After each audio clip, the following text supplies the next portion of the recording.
Dateline, what up? What up, Kurt? I have the perfect topic for cold open today, and that is the Patreon. I always kick this to the end, and we never want to talk about it, but now we're gonna do it first. All right. How you feel about that? Great. She's in.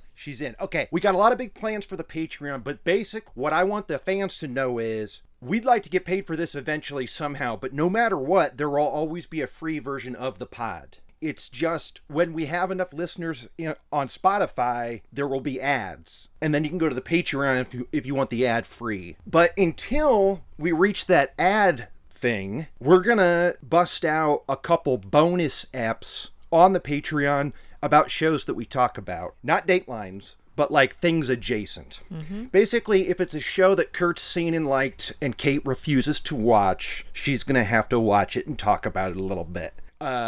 First up, we're going to talk about Buried in the Backyard, Lady in a Barrel. And I just realized today that we gotta talk about the story of Alvin Ridley. And there's a FF about him, and I'm reading the book. So anyway, big news, Patreon is finally freaking happening.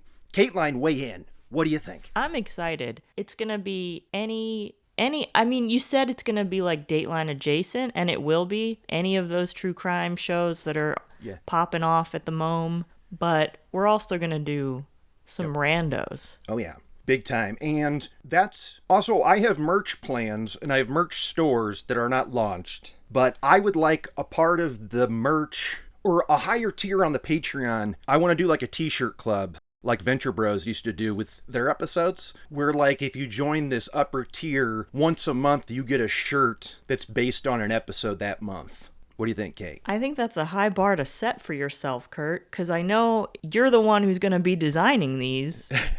Yeah. Well, honestly, the hibiscus tattoo episode kind of broke me and took way too long and had so many faces. And now I've been doing the posters a little bit more loosey-goosey, not as much time invested. Mm-hmm. But basically, it would be like one of the posters a month would be a t-shirt or something. And I think that would be dope. But anyway, again, first we got to do the bonus apps. Then we got to make the merch and whatnot. But guess what? We got a fresh Friday Fatty to talk about. So let's get started, Caitlin. What do you say? Let's do it. I'm Lester Holt.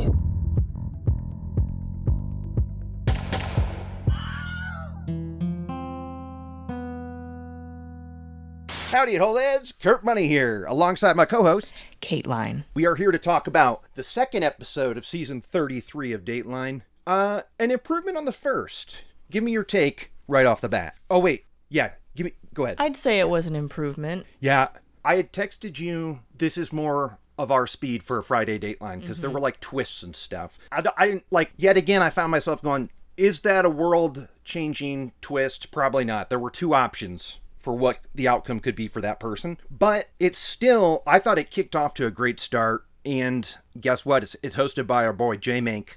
And I thought he crushed it through and through. I thought he had some good stuff this week. Let's hear what the premise is. Yes, of course. Here we go. IMDb description. A new father is found dead on the side of a road.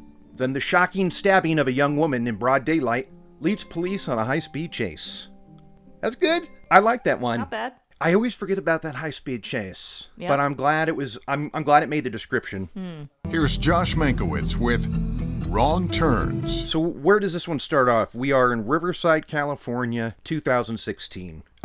We've got Justin and Tanya. Tanya is our lead talking head in this ep, and poor Tanya. This is the beginning of the life you were supposed to have. Yeah, it was like I had finally gotten back on the right road. She and Justin, they were high school sweethearts. They broke up for a little bit, had their own life, got back together, got pregnant, had a baby. Justin cleaned up because he was using drugs and stuff. But here we are. It's like the day after Father's Day, 2016, and things are going good for this fam. Mm-hmm.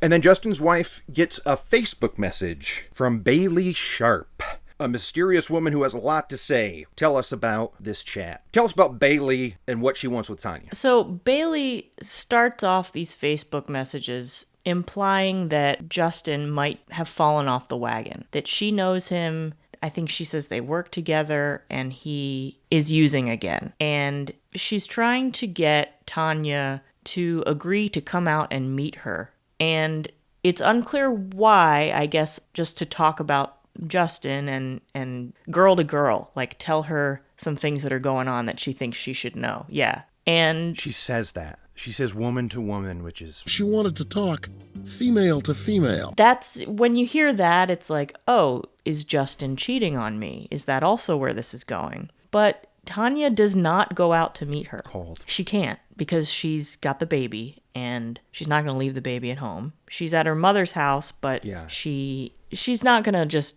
go out in the middle of the night and meet with some woman she doesn't know. And it's a good thing that she didn't. So first, Bailey tells Tanya that her husband is cheating on her and he's using again. And Tanya takes this to Justin and confronts him about it, right? And he's like, I didn't do either of them. And she wants to believe him.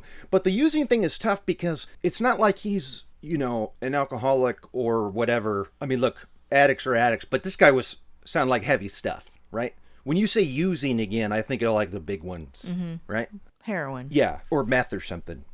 Fair to call this a fight or not? It started as a fight. So anyway, they worked that out, and Bailey was trying to... The mystery woman on Facebook was saying that your guy is going to go on a drug deal to make this money, but let's talk woman to woman. Female to female. And where are you on using hearts as O's as an adult, Kate? Okay, this My God. silly, goofy-ass font on Facebook, I didn't realize that you could make your Facebook stuff in a customized font like that. Well, But this was like almost wingdings. Every letter that had any kind of like circle had a heart where the circle would be. It was very distracting and kind of hard to read. Yeah. And stupid. But I don't know who set their messages to look like that. Was it Tanya or was it Bailey? I think it... Or was it a third person? Because Dateline is filming screenshots of this conversation. Is it Tanya's computer that they're filming? That's a good question. I've got a question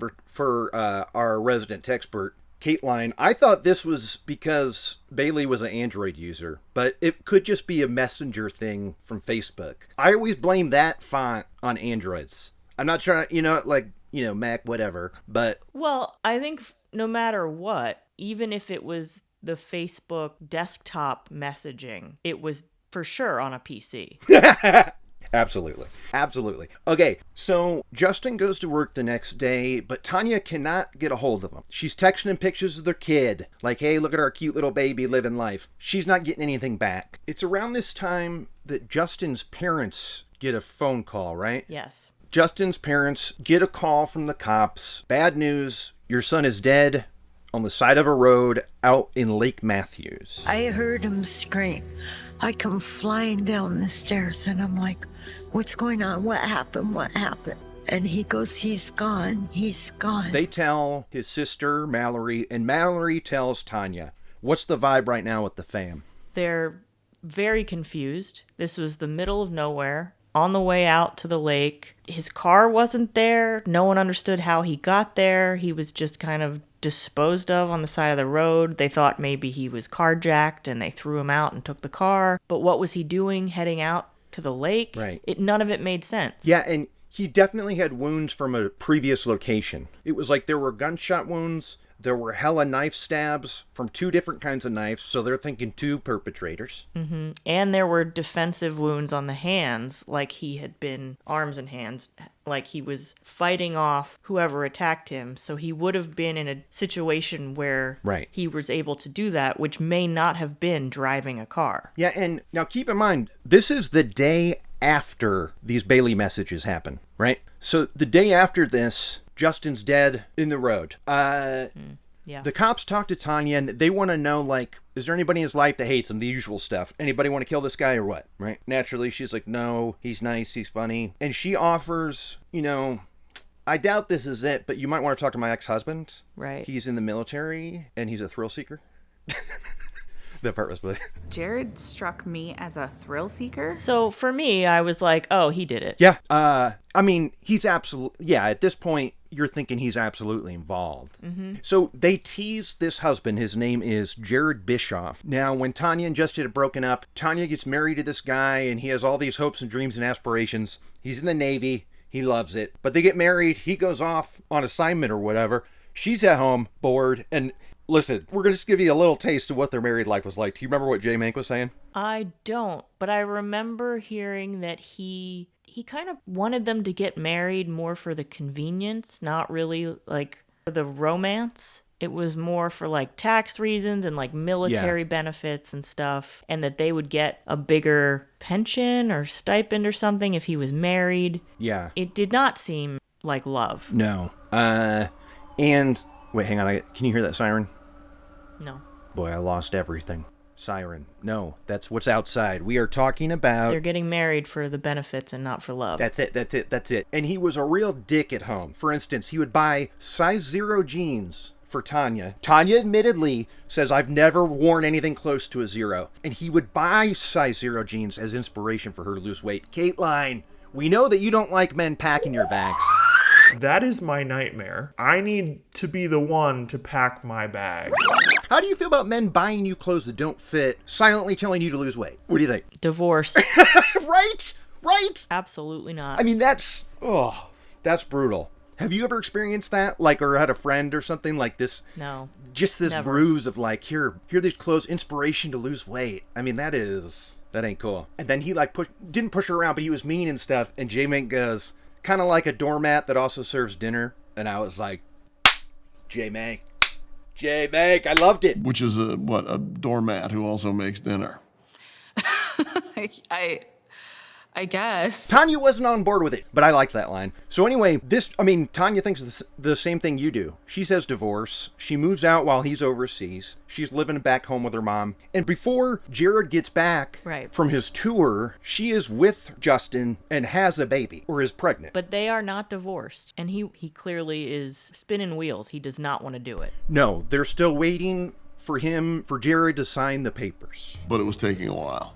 Yeah. So that brings us up to date, and the cops, they want to talk to Jared. They want to talk to this ex, but he's 100 miles away. He's in San Diego, so he could not have done it himself. Yeah. And there's record of him. Right? He's on the boat. Literally couldn't have done it. People have seen him on the job, on the boat, at the time of the murder. Yeah. Wait, we got to talk about this thrill seeker thing. They were talking about why they don't like Jared, and this is, at this point in the ep, you know this guy's a killer, so you're like, all right, yeah, let's hear this stuff. Jared struck me as a thrill seeker, like an adrenaline junkie. But they were saying that he's an adrenaline junkie. Like, he's basically like a member of the Dead Presidents in Point Break. You want the ultimate, gotta be willing to pay the ultimate price. But I had friends like this in high school, and I didn't realize they had names, adrenaline junkies or whatever. They always wanted to with stuff. Anytime we were out, we had to do something bad. And it was nerve-wracking. I hated it. Yep. Absolutely. I hated it too. I had a friend group like that, and I was the good girl, and they were always getting into trouble. And I usually had to be the one to get us out of the bad situation. Or undo it. One, because I was usually the only sober one, so it was kind of my job. But also, I didn't want to get in trouble either, and I would just by association. So one time I had to pretend that I crashed a car so that I would be the one that did the breathalyzer. Wow. I've been involved in something like that too. Yeah. I wasn't the one they asked to take the breathalyzer. I was also not the one driving, let me be clear. But same thing where like we had to switch seats because we were on probation from each other. We couldn't be together. And then my buddy got in a wreck and it was this whole thing. Oh, wow. Yeah. It was from the peeing on the pants thing. Me and Evan were not allowed to hang out or something, but we did. But look, when we were out drinking or whatever, you could probably talk me into doing some pretty stupid stuff. I'm talking like we'd go to Burger King after school and you'd have to spin a nickel and smash the salt shaker on it so it would break. And then the employee later would pick it up and it would pour out. It's stuff like that where I'm like, why are you doing this to these people? Like, they're just trying to work a job. Like, I hated it. Like, you couldn't take a breath, ever. My friends would go into a diner and flatten out all the forks. Why? Just 'cause? Why, Kurt? Why? Yeah, why? Ugh. And then, sitting there for hours only drinking coffee and then leave with no tip. Oh, yes. Not cool. Oh, okay. What'd you think of old Detective Blue Eyes? Detective Stoker. Did you like that guy? Wasn't it Stoyer? It might have been Stoyer, but let's focus on those eyes. Are those contacts or are those his real peepers? They're real. But listen, Sergeant Lance Stoyer. Yeah. That dude was a yoked out meathead, and his suit did not fit him. He looked ridiculous. Yeah, little coat syndrome again. And walking down the hall next to J-Mag, whose fit is always impeccable. Yep. Really just emphasized how bad he looked. That hallway walk was so hysterical. And then the next time we see him, he's in a comfy, untucked, like, golf shirt, short sleeve. It's like, this is your move, dude. That jacket was not a good move. Because the walk down the hall was real funny. It was so funny. So Justin, do you believe, right now we're thinking that two people dragged Justin out of his home and killed him, or he possibly went on this drug deal and then they did it while they were on that. Now, Tanya does not want to believe that, and I actually, maybe it didn't happen, but where's your head at? Did Justin go do the drug deal, or did he say no, and they dragged him out of his house or something? I am inclined to believe what the prosecutors theorized in the end. Yeah, and that's not on him. Okay. I don't think he had any intention of doing the drug deal, but I think, it's interesting because Tanya must have told her ex a lot about him. Yeah. Because how would he and his friends know that doing a drug deal would be something in his wheelhouse? Yeah. They can't find Bailey Sharp anywhere. What were you thinking at this point in the ep? Are you suspicious of Bailey Sharp? Where's your head at? At this point, I thought Bailey Sharp didn't exist and that this was the ex-husband pretending to be a girl to lure the ex-wife out of the house to kill her. Yeah, that is interesting. I didn't think of that angle. While they're trying to find Bailey Sharp, who they find out is a real person, like they find the account and stuff, as far as they know, and then they get a report, a dead body on the side of the road. Same MO. I asked something to the effect of, is she alive? And she said no. She had said something about an incident. And who is that body, Caitlin? It's Bailey. It's friggin' Bailey. She's dead now. But this time, there are multiple eyewitnesses. Yeah. Yeah. So we've got this guy who just happened to be driving by when he saw a man approach Bailey and start to mess with her. And he could tell that she didn't want to go with him wherever he was trying to get her to go. Yep. And then he kind of saw her be attacked. So he turned around and drove back, and by the time he got back, the guy was gone, and she was laying on the ground, bleeding out from face up, tons of stab wounds. Yeah. Tons of stab wounds. And he stayed with her until the police came. And then also, we find out that, what was his name? Crackhead Ricky?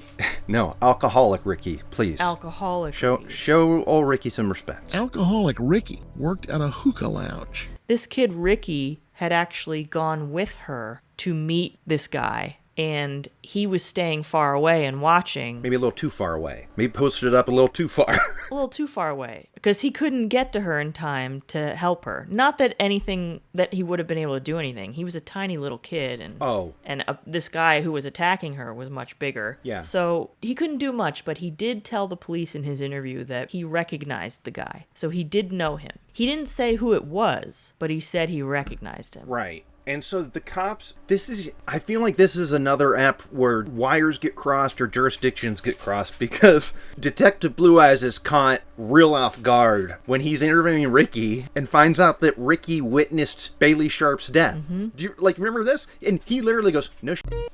The cop said that. The cop said, no shit. And Ricky's like, yeah, the other cops already interviewed me for this. You were present when Bailey got killed? Yeah. Oh, shit. Okay. He's got a lot to say, and he worked at the hookah shop. And so now this is where we're getting a little bit of the scoop. Jared the ex hung out at this hookah bar, and Ricky worked there. But I knew Ricky was safe because J-Mank did the we're not going to tell you his last name thing. That tells me innocent. That guy's free today. So I was like, I can rest easy. Ricky's not involved. I was relieved. Ricky was scared. He didn't want his name out there because of repercussions still to this day. His name is Ricky. We're only using his first name because he's still nervous about everything that unfolded. So Ricky's in there telling him, I witnessed this murder. My friend Bailey got stabbed to death. I didn't get there in time, but I recognize this dude's face through all the blood. Who was the killer? It was Jared, Tanya's ex-husband, because duh. Yeah, because duh. Yeah, absolutely. So friggin' Jared. So now, Jared is the connective tissue between Justin and Bailey, who are both dead. Yeah, and thanks to Ricky being an open book, we basically get their whole plan, which was Jared the ex did not want to divorce Tanya because she'd get money, like, what's it called? Alimony or something? No, like in the military, if you get divorced when you're married, she'd get half of it or whatever. Oh, especially in California. Yeah, she'd get half, And also he had an insurance policy on her, so he wanted her dead so that he could get a big payout, and then he said he would split that money between his friends. Yes, and there's a guy, we're not talking about Danny, he was like the muscle. He also hung out at the hookah shop. I know that because he and Bailey killed Justin, and then he brought his bloody clothes to work and told Ricky to toss him for him, which Ricky didn't tell the cops about. The cops heard about while Ricky was on the stand mid-immunity deal. Like, he was home free when he changed it up, right? That was good. That was smart on his part. Yeah. For his testimony, Ricky received immunity. We learned the plan here was basically Tanya truly avoided death. Like, she should be dead today. It's one of those things. Like, this, it is not a reach to say that this could have gone another way. And hey,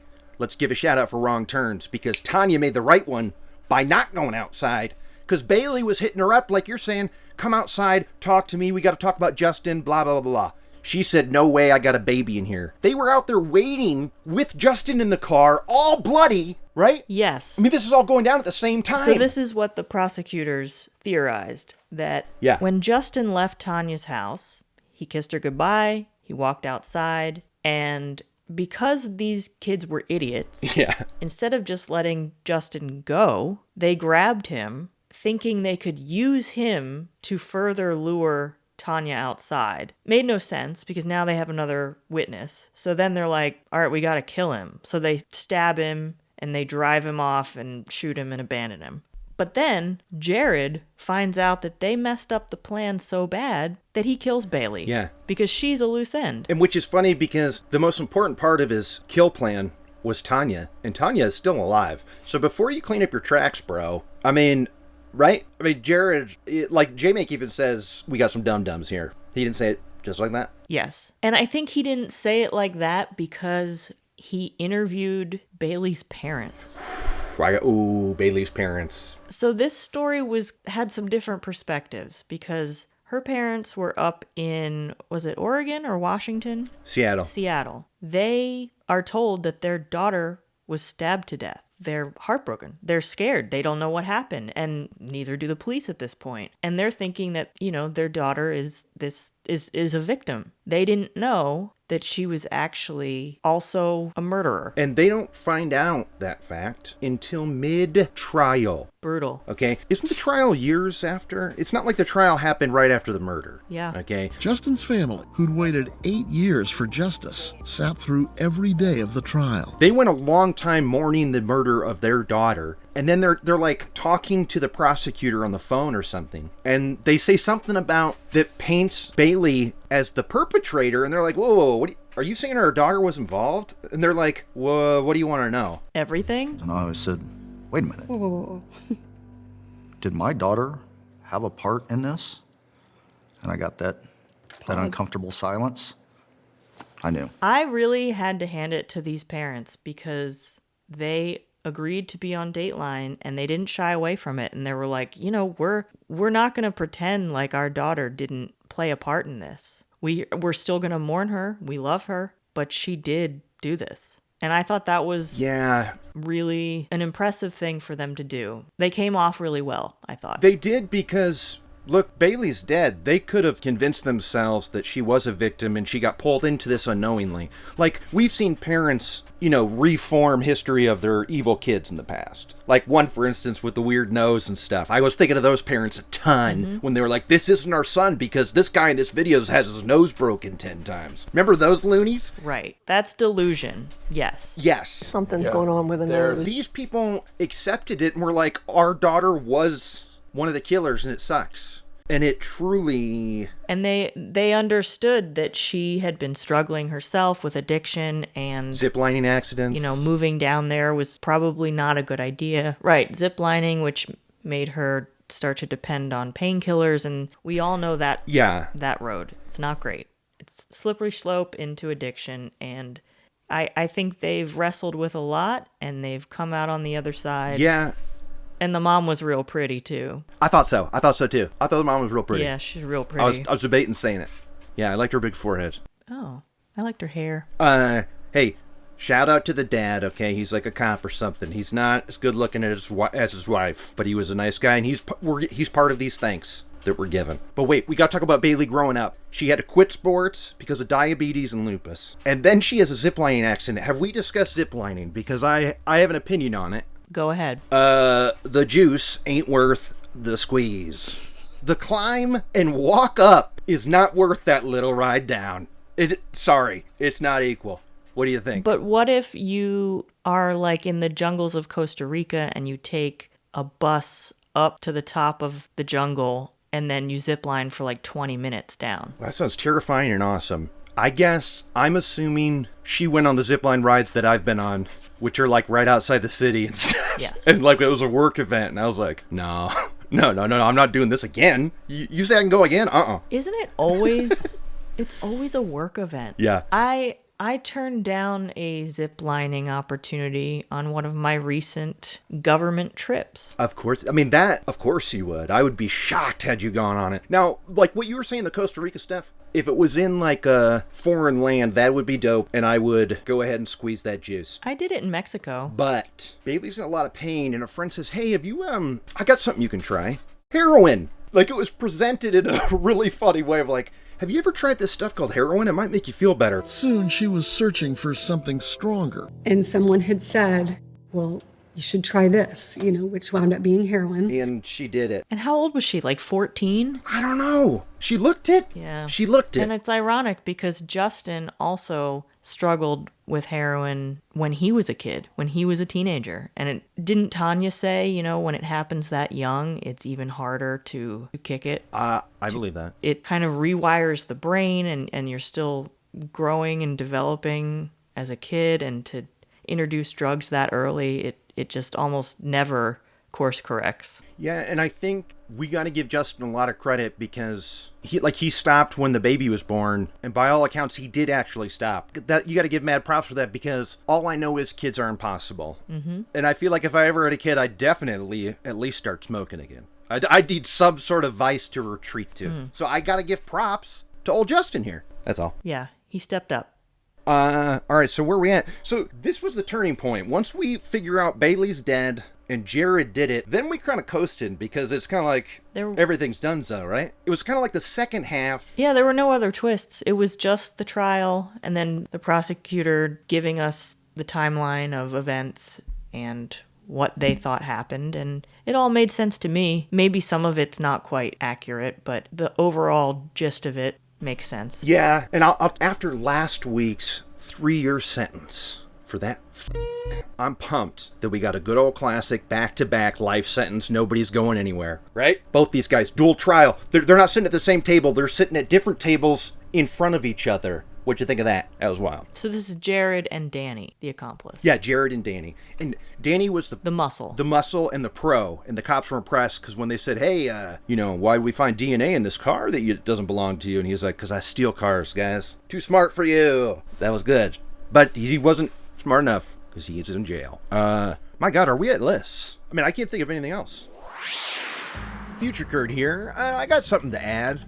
You guys didn't even talk about the car chase. A car chase that was a part of the IMDb description. Kurt Money, this is on you, dude.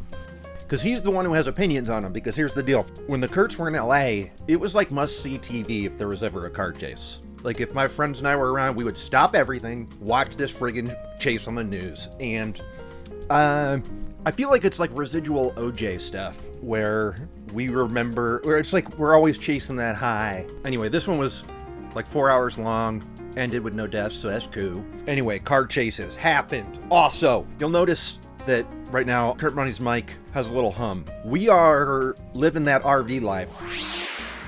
Future Kurt here, interrupting Future Kurt, Inception style. So now Future Kurt, I've robbed him of his title. I am now Future Kurt. Here to yell at that former Future Kurt about the car chase. You didn't mention what was wild about it is that he tried to get a hold of Tanya while he's on the car chase. So like J-Make is saying like, maybe he's gonna like check out or, suicide by cop or something. But it's just crazy that he tried to talk to Tanya and she was like, I'm not taking the phone. I'm not talking to that guy. He just killed my kid's dad and my lover. That was smooth on Tanya's part. All right, let's get it back to Future Kurt. Former Future Kurt.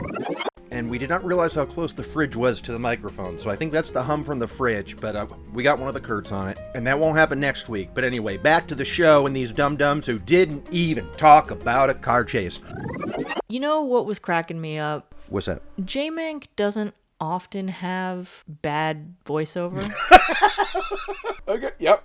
But in this one, he said, when you make a wrong turn, even by mistake, the results can be tragic. But isn't a wrong turn always by mistake? What do you mean, even by mistake? That's what makes it wrong. Yeah. I knew he was going to be in our sights with the opening and the close. Because both VOs were they were presented as very poetic. Mm-hmm. And I was like, something sounds circular about this or something. But you're right. It's kind of like, the wrong turn is already wrong. It's already wrong. It is a mistake, so... Yeah. Because when you make a wrong turn, even by mistake, the results can be tragic. And you know what? He was still sitting behind that table, despite the weight loss. Yeah. And they did a wide shot of it, like, but behind the scenes style, which felt kind of funny. We got a genuine... I'm going to post a pic of this smile from J-Mink. We got a genuine reaction from him of joy when Mallory was telling the story about how Justin thought his name was Buddy growing up. And when he went to the grocery store, a clerk said, "Hey, Buddy." And Justin was like, "Mom, how's this guy know my name?" It's so cute. I know. Adorable. Some checkout person said, "Hey, buddy, how you doing?" And my brother was stunned. He said, "Mom, how did he know my name?" And J-Mank laughed at that? He did. Well, he gave it a genuine smile of appreciation, like he was on board, and like that. Yes, that is cute. Like, because, usually one of the brows is higher than the other or something. Mm-hmm. And he had some good deliveries, but that was a good moment where I was like, J-Mank gets that too. Yep, he gets it. Always. All right, well, I think it's time for lists. Kate's unnamed list. Well, it's not a small town. It's Riverside, which I believe has the worst air quality of any city in the country. Really? Okay. There was no Florida connection, but the ex-husband was in the Navy. He always talked about the Navy, not any other branch. He'd always wanted to be in the Navy. Yeah. So there's our military. It's a big one because we haven't had that in a while. This big time. But I think that's the only thing this week. Yeah? Yeah, I'm trying to think. I don't even remember what car Justin drove. There were cars, but nobody mentioned it. None of it was a key thing to the case. They didn't need to. You know what? I think he drove a Kia. I think he drove a white Kia, but it wasn't so significant that it helped crack the case because they had Ricky, who already knew everything. Yeah, he did. Now it's time. Wait, are you done? Yep. Now it's time for Kick-Ass List. Kick-Ass List. Now, you might be thinking how many times we heard the word struggle tonight, that would come up, but here's the problem. We had too many people see the actual struggle. We didn't need to bother with the signs of. Because we had Ricky on the hill, and then the Good Samaritan in the truck. So nothing there. And really the only thing on my list was that Tanya said it's like something you'd see on TV, which is a go-to for trying to describe the surreal. Sure. That's crazy. That's stuff that you see on TV. But I think that's it for my list. A light list day, but yeah, a decent ep. Definitely a decent ep. I'm excited to see what's cooking this Friday, because Lester said see you next Friday, so I think we, back to back, we're just going new. We'll see you again next Friday. I love it. So, on that note, I'm Kurt Money. I'm Kateline. I'm Lester Holt. For all of us, I'm Lester Holt. Good night. Female to female.